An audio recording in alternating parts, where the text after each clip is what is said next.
Hidden. Well, hello, I'm here with Doug, and we're going to talk about nanorobots and many other things. It is Tuesday, July 2nd, 2024. And first, I've got some AI stories. Or wait, excuse me, these are not the AI stories. These are the normal security stories. I have a few of them. So it turns out that for 10 years, all Mac and iPhone apps have been vulnerable to supply chain attacks because they all depend on this library hosted on CocoaPods. And CocoaPods has been insecure all along and nobody noticed. It's got code injection vulnerabilities. It's got a way to take over repositories that other people have abandoned without verifying your identity and so on, which I think is pretty much what you get from having anything that's been sort of sitting unchanged for about 10 years. But this is always the story in security. Every Everything that's more than a few years old was doing things the way we used to do it before we found out about these attacks. Yeah, So as yeah. far as I know, nobody actually got hurt, but it is the case that all these apps depended on this repository that was unsafe. And these supply chain attacks are all over the place now. The Python library repository is not safe. The um, JavaScript Node repository is unsafe and so on. They're all full of dangerous packages and stuff, and people are just in the process of understanding this and putting in defenses and dealing with it. But the next one is a Wait, new wait. So, SS. Yeah, go so ahead. Sam, Yeah. this is like we talked about this a little while ago with the zip, uh, the zipping or compression file. XC, yeah. Yeah, yeah, XC got hit and by another supply chain dependency, I think. Yeah. and that was the one that was 5 years in the making, Yeah, that's right? true. They are all Yeah, different. Yeah, and some of them are incredibly trivial. Like you just do a typo squatting, you put up a library that sounds like a symbol that's but they're all different levels of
but there's somebody on YouTube that has a video that worked in one of the silos. And I guess it was the Air Force, whoever was contracting to do the launch codes to work with the football for, I believe, 12 years, couldn't get it to work. So all the launch codes were 0, 0, 0, 0, 0, 0, 0, Oh 0. yeah, I heard about that. That came out in a printed document 2 years ago, a book written by somebody on the inside. Yeah, and so I guess after 12 years, they finally got it to work, and then after 15 years, I'm making this up, but they retired it Yeah. Oh, and went to a different method. yeah, yeah, And if you remember, oh gosh, now I can't remember. Mitnick, Kevin Mitnick, yeah. the claim was that he was so dangerous Right. that You he could whistle wouldn't into a be able to phone. use a telephone because Right. the prosecuting attorney said he could whistle into a phone, launch nuclear weapons, Yeah. which I guess at the time, it wasn't well known, but you listen to a story like that and it's just preposterous, I would Yeah. say. Yeah. Yep. The real risk is people that can just talk to people on the phone and talk them into Yeah. things. The same old con man. You know, that's the biggest risk is just good old social engineering. Yeah. The Which, easier one. well, anyway, I got a few more stories here. Yeah, come on, Um, give me another one. Well, this one is actually a possibly positive. Cyber insurance has been really expensive. Now the rates are falling, and they say it's because they are people are becoming more secure. And they say this is just what I thought would happen. To lower your rate, you have to institute things like multi-factor authentication, and that's what will Yeah. pressure people to improve their security.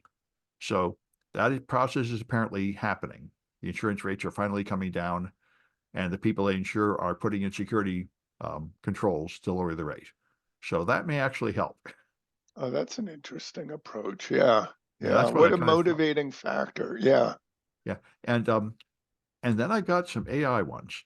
This is kind Okay. of interesting. Right now there's a lot of people want to detect AI generated text, and there's several tools, and they really don't work. They're appallingly unsuccessful. And so it turns out these guys did a study and they found that there are certain words that AI uses much, much more than any other kind of writing, like 7 or 10 times more. Just certain words like delve. There's a group of words they have here. Let me bring this up. Yeah, delves is used more than 10 times as much. Crucial is used much more. Potential is used much more, and so on.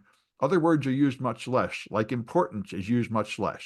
So anyway, and they found this by going through scientific papers uh, that are submitted to journals and just comparing them in the last 2 years when AI became available to all the years before. And so everybody's using AI to write those things, and suddenly they're using different English, which is kind of understandable. You'd expect Yeah. there to be predictable defects. So this may be useful to detect AIs, but of course, only briefly, because you could trivially add a processor to get rid of this clue. It's like Right. digital watermarks, which suffer the same flaw. You can put a mark on the pictures, but then you can just remove the marks from pictures. Yeah. Yeah. So Yeah. Lord Well, knows where we're headed. yeah, it's a cat and mouse game, right? It is. And it's just going to continue. It is. But there's one that caught my attention. Machine learning is better than humans at detecting things from X-rays and such, finding cancer in noisy X-rays.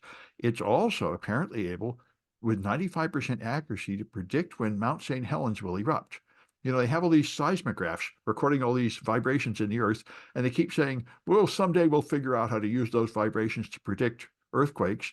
And they went through it. Now they have enough data. They ran machine learning and they were able to make a model that claims it was able to successfully take those motions and predict 3 days in advance when the volcano was going to erupt. Which, if that is this, this sounds very promising and quite reasonable to me. I mean, that was the whole point. Supposedly there'd be some pattern of vibrations that warns you, Yeah. and Yeah. machine learning would be the thing. Hmm. And I got one more in business. I'm If just AI. trying to think through that. So I wonder if that could also apply to earthquakes. Well, I would assume. I think volcanoes are just a special case of, yes, it may well apply to earthquakes, and I'm sure people are trying to do it. I mean, we have all this Yeah. data, and somewhere in that data there should be a clue. Yeah, Sam, I don't know if you saw this, but earlier this year, last year, I read an article, and this sounded just crazy, that solar flares cause earthquakes. I've seen that. There's a correlation, I think, but Yeah, and that, and and and I yeah, believe that's all it is so far is a correlation. it's hard to see the mechanism, but and this is you're not supposed to make assumptions in science. You're supposed to gather data. I mean, Yeah. it seems unlikely, but sometimes unlikely things are true. Yeah, yeah, yeah. And yeah, I guess plausibly that the burst of energy is, somehow interacting with the mantle or the crust of the earth and Yeah, it causing, sounds really bogus to me. yeah, I mean, yeah. that's why And yeah, I think it'll probably turn out not to be true. But you could probably make up a mechanism. I was thinking maybe the whole solar system goes through like a dust cloud that affects both the sun and the earth or something. But it's yeah. really, really sounds like a comic book a lot more than real life to me.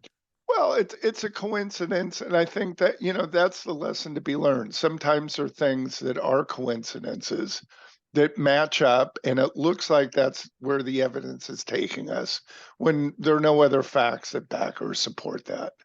Yeah, that's the problem with correlations. Yeah, Yeah. yeah, exactly.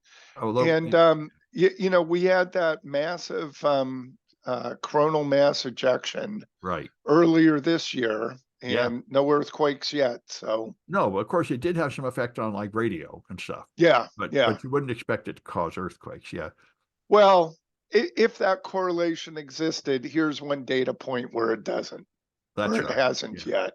Yeah. So anyway, all right, you got another story. I got one more AI. One more. So a Okay. lot of people, like I think some of my people I'm consulting for, I suspect, are feeling like software engineers are going to vanish and be replaced by AI. And this CNBC article talks about this, and I think it's very correct. Professional software developers only spend 20% of their time writing code anyway. They spend 80% of their time planning code. And they said the real software engineer skill is not going to be so much knowing the syntax and writing the code. It's going to be understanding the business and Yeah. planning software that will actually meet the needs of the business. And this, I think, is the big lesson of AI, and for that matter, the whole industrial revolution, is that the repetitive, boring jobs will be done by machines, and the part where you actually have to understand human needs and deal with people is going to remain a human task. So I don't think it's going to mean that whole field will vanish and they'll all lose their jobs or anything. I think they'll just use a tool to more efficiently debug their code. They're already using debuggers and syntax checkers and everything. But the real Yeah. job will be understanding what the customer needs and meeting the customer's needs, which is what it's always been. Yeah. Yeah. Yeah. So, I don't recommend panicking or canceling all your training classes in coding or anything like that. But you will find probably your classes in coding will have to focus a little more on the big picture and less on the picky details of the syntax. Well, we're evolving, right? Yeah, yeah, Technology is changing, evolving. So yeah. we're no longer flipping switches on the front of a PDP-11 or PDP-8, whatever those were. Oh, We're yeah, not using punch cards. yeah. But it So doesn't mean that nobody has a job. right, right, Yeah, yeah. right. Well, unless you're a punch card puncher Well, your punch card or puncher or might you. or punch card repair. Well, Except I yeah. guess there are a couple of those still in museums. Yeah. Yeah, well, of course. I mean, you do have to adapt to some extent. Yeah, yeah, Doesn't mean there's yeah. no jobs for people. Right, right, right, right. It'll just change. All right, so I don't know. This is one that came up, and this Mhm. sounds kind of exciting. There's a star in Corona Borealis. Actually, it's two stars. It's a binary system, a red dwarf and I think a white giant, and one of them's collapsing. And every 46 years, it novas, not supernovas, but Yeah. novas. And that's where the star is collapsing upon itself. The gravity becomes so great and the pressure is so great that a nuclear explosion will occur. And it's predicted to happen in September. And it should be a visible star, I believe, during day and night for several days. and it's predicted to be in September. Yeah. So kind of exciting, except it'll be interesting if we can see it if we can spot it in the night sky, because in most of the US and most of the world, there's so much light pollution. Yep. Yep. Except for Caitlin's telescope that subtracts out light pollution, which is amazing. Yeah, yeah, that's incredible. But it makes sense, right? We can do that with sound, we can do it with video, and I Yeah. guess she's doing it with pictures. But yeah, Yeah. you back out the noise. Yeah. That's right. Anyway, it's in Corona Borealis. I put a link up there. It should be on the website by now. Mhm. And we'll probably be hearing a lot more about this. Yeah. Yeah. The chance to go. It could it'll last for a few days, so we'll have time to hear about it and want to go out and look for it. Yeah, and you better believe this is going to be in the news for days, right? Oh When yeah. this happens. Oh yeah. Yep. So Like it's not an exact date is not predicted, but it's thought to be September. And like everything in nature, it's not guaranteed. yep. Well, All right, what else you got? You I got got another some one for medical us? stories. Now, Okay. some people I know, in fact, we had a lot of cancellations for our cyber camp because people freaked out. People in San Francisco, a lot of them are freaking out about COVID. There's a COVID surge, and I was surprised by that. So there's an article explaining it from the AP talking about it. COVID is ticking up, but the levels remain very low, much lower than they were. It's moving from like a very low level to a low level, but it's not like at all reaching a high level by the standards of COVID. So, and the deaths are very low. The hospitalizations are very low. So Yeah. people are freaking out because the risk is higher than it was, say, a couple of months ago, but it's still not all that high. But a few friends got COVID. Um, Yeah, I actually know of I think 3 people who've got COVID. yeah, so people are Um, getting it, but now there are treatments and stuff, so it's not as big a deal. yeah, and yeah, so is this due to a mutation or do we Well, it is know? a new version, but I think it's mostly just, I don't know, due to travel or something. I don't think they know why. Yeah, okay. So But we don't know. But then I got the story, which I thought was the most exciting one I had this podcast.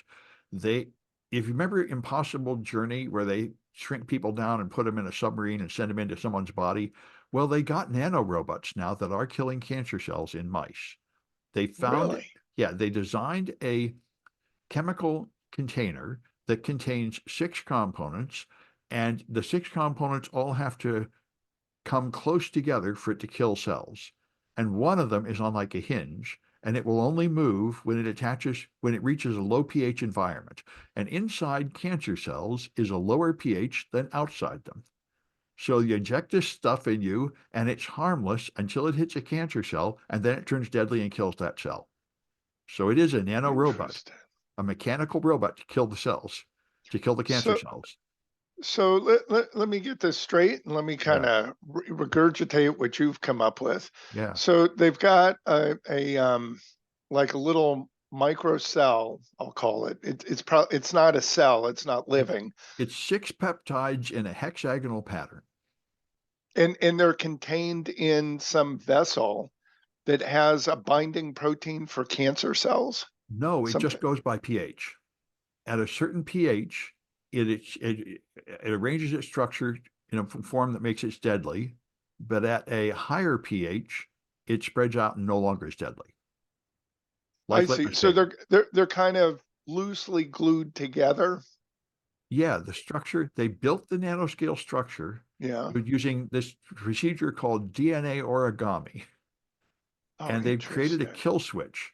They've managed to hide the weapon in a way that can only be exposed in the environment found around a solid tumor.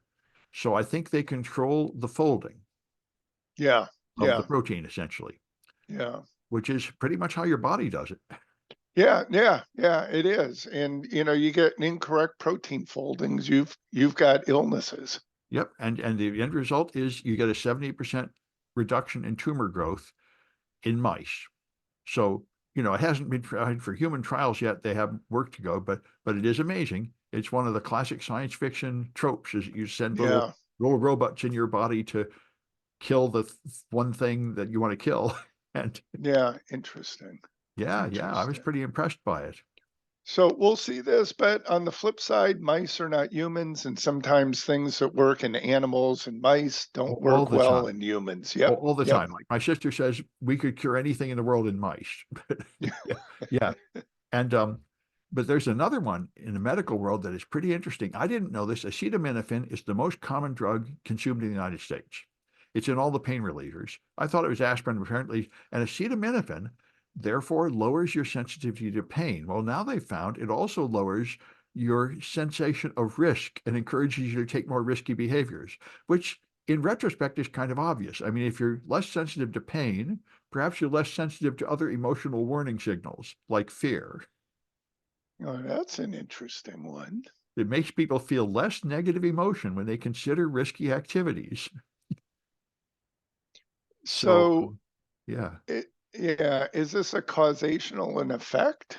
Well, they took 500 university students and gave them a dose of acetaminophen and then measured their risk-taking behaviors. They had to pump up an uninflated balloon, each pump earning imaginary money, and they tried to see if they would pump it up where it's likely to blow up, and they found they played this game in a more risky way. So Hmm. it's sounds pretty plausible. You know, a lot of drugs have Yeah, psychological effects, and I would think the mechanism to become afraid of something might very well be related to the mechanism to feel pain. I can yeah, believe yeah, it. yeah. I would believe that. Like, You you know, know, when I people get drunk, they just sort of do stupid things, partly because they don't feel the pain anymore, you know? Yeah, yeah, that's true. Sam, do you remember there was a court case maybe about 5 years ago? I think this was before COVID, where a woman was taking a drug. I can't remember what it was. And the claim was that it lowered her inhibition for gambling Oh, or yes. you recall that? Oh, yes, and I think that was, well established. There are drugs, and there are Yeah. also drugs that have side effects of causing you to commit suicide, and there are drugs that have side effects of causing you to engage in compulsive gambling. These are well established. Yeah, and yeah, this is a story I heard probably 20 years ago that there's surgeries. So there was an epileptic and they severed his hemisphere in his brain. They sliced it and it cured his epilepsy. And the only problem is he was addicted to child porn. And Mm. they had credible doctors from Stanford testify that, this is a side effect that we've observed in about 8% of the people that have this operation. Yeah, that's why, I think, the psychological effect of medical interventions, we're only beginning to admit and deal Yeah, with. yeah, And yeah. well, I got one more thing, which is One pretty more. awesome. I'm gonna share this graphic. Uh, Okay. okay, this is something Dark Tangent posted on Mastodon. This is a measure of how where the millionaires moved in 2024. The red countries millionaires left, China, India, and the UK, and the green countries are where the millionaires went to, the US, Canada, and UAE, and so on, Singapore, Australia. So it's you could have a lot of interesting thoughts about cultural change here. So Like wait, Russia, wait, of course, wait, millionaires have left. Yeah. wait a second, Sam. So China, oh, I see. The numbers are the ranking. One, No, no, the what? number 15,000 millionaires left China. No, no, I understand, but Yeah. the number at the top, the one, Oh, is that's probably the China's. ranking. Yeah, yeah, Yeah, China's number one. It looks like Japan plus 10 or at 10 is plus 400. yeah. So where are people moving? Just out of Mainly the curiosity. UAE, then the US, then Singapore, then Canada, you know, kind of what Hmm. you'd think. And it's one of the many things you might think about here is that we're we're having we're having quite a crisis in our politics in the United States, where it seems like but it doesn't seem to be affecting our financial markets. We're still the richest or most stable economy, and I think people are still coming here. Despite our political problems, it's still a very attractive place to be, better than the other Yeah, places the UK and China. yeah, interesting, huh? Well, I heard about this latest Supreme Court decision where the one that bothered me most is the one people don't talk about much. They legalized bribery. They decided What? that the Supreme Court ruled a couple days ago that it is perfectly fine to bribe a government official to take action. The case was a guy in Indiana paid a guy a bribe of like $10,000 to get $1 million contract for his company. And so they prosecuted him, and the Supreme Court overruled it by saying, well, he didn't get the money until after he performed the act. So that's just a gratuity, and that's fine. So gratuities are fine, but bribes are not okay if they come before the act. So all I have to do is promise you, if you do this, I'll give you $1 million. And then it's perfectly legal, which that seems pretty bad to me. That Yeah, seems yeah, bad on the scale of like Citizens United, where they said money is free speech, so any amount of money poured into politics is fine. But and the latest one is, of course, that there is all a presidential immunity. A lot of what Trump did is good. In fact, they said specifically he could assign a military operation to kill his political opponent, and that is protected. You can't prosecute him for that, which is pretty surprising. Although I listened to the Advisory Opinions podcast, which is more conservatives, and they, to get a more reasonable, they're always much more in the weeds, much more in the legal details. They're freaking out less about it, but still, it is pretty shocking stuff going on with the yeah, latest Supreme Court opinions. But overall, the U.S. is still a pretty nice place to be. yeah, yeah, yeah, So I think we will survive this latest round of political nonsense. Uh, the mainstream press is inflating it, I guess, to get people to watch, making it sound like this is the end of the world and we're going to live in a dictatorship and stuff. And I think it's probably not going to be quite that bad. right. And it has been Yeah, bad in the past. We've had, like the Rachel Maddow series is very interesting. They're going to make a movie out of it now, which I think they should, of the Nazis in 1940 in the U.S. government pushing Nazi stuff in America, being paid by Germany, which was all kind of covered up. So it's we've had bad times before when the politicians are incredibly corrupt and crooked and doing horrible things, and we got through it. So I think we'll get through this one too. yeah. So, it should be pointed out, these were Americans that were part of the Nazi Party. These were not Nazis brought into the United States to Yeah, infiltrate our government, no, correct? they were sitting congressmen being Yeah, paid by the Nazis to promote Nazi material, yeah, yeah. Which, which is not really that different than say the MAGA movement right now, which is not that different than Joseph McCarthy. This is we have this lunatic fringe in America, yeah, always sort of champing at the bit, and every now and then they rise to power, and then we find some way to shove them out again. yeah. So I was going to bring up a little tangent story to this, and what I was trying to bring up or make clear was Yeah. that the Nazis were paying. I won't say bribing, but they were paying for their political position, like a PAC, right? Well, yeah, and also there were prominent celebrities like the Lindberghs that really Yeah, were sincerely Nazi. They really thought it was the right way to go. Just like right now, a whole bunch of Republicans think fascism is the right way to go. This yeah. is And I was told that Ford, with every Ford car sales, right, included a book. right. Yeah. So the reason I bring this up is these were all Americans. Yeah. And there's a story of, I believe, 8 Germans that were sent by Hitler, by the Nazis, to infiltrate, to blow up our infrastructure for our war machine. And Yeah. all 8 of those surrendered to the FBI. Oh, They admitted, yes, we're secret, I'll call them secret agents, but we're agents sent by the government, but we surrender, we give up. And unfortunately, all of them were held in prison till after the war. They were given death sentences, even though they admitted freely and surrendered. They went to the FBI. And the story goes that the FBI laughed at them the first couple times they went oh to yes. the FBI office. Oh yes. That's in oh sure. So, There were several people that went to the FBI and totally told them these bad things were happening and were just totally laughed out because there was a huge amount of anti-Semitism. And a lot of the yeah, cops were anti-Semitic, and they just said, "Oh, this is just a Jewish conspiracy or something." yeah. And finally, they took him to the beach where they showed they buried their boat, the submarine, the inflatable raft, where it was, brought. Anyway, they were all held till the end of the war. They were given death sentences, which to me seems totally unfair if you give up. And the insult was they were all executed after the war had ended. Mhm. And to make things even worse, they were buried. This is what I was told. in their graves face down instead of face up. Uh, yeah. That's what you get when you confess to a crime and give yourself up and defect and go to the country that you're fighting against. Yeah, it tends to happen to whistleblowers too. That's Yeah, why, I mean, yeah, these are real problems, but the hopeful message I take out of it is there's no need to panic too much about our current problems that seem so big. We've had big problems before and got over right. them. Yeah, yeah, yeah. Uh, And life continues, and yeah.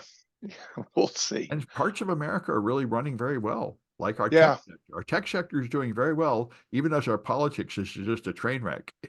yeah, yeah. Well, we talked last time about invisible rulers, the people from behind the scenes that Yeah, are kind of in control of government or influencing government. So is that a bribe or is that a gratuity? that's right. All Well, right, Sam, we got the 4th coming up, so it'll be yeah. Friday. We meet again, Yes, right? yep, we'll meet again on Friday. I think that's it for this one. Okay, sounds Okay, good. good. Fun as always. All right.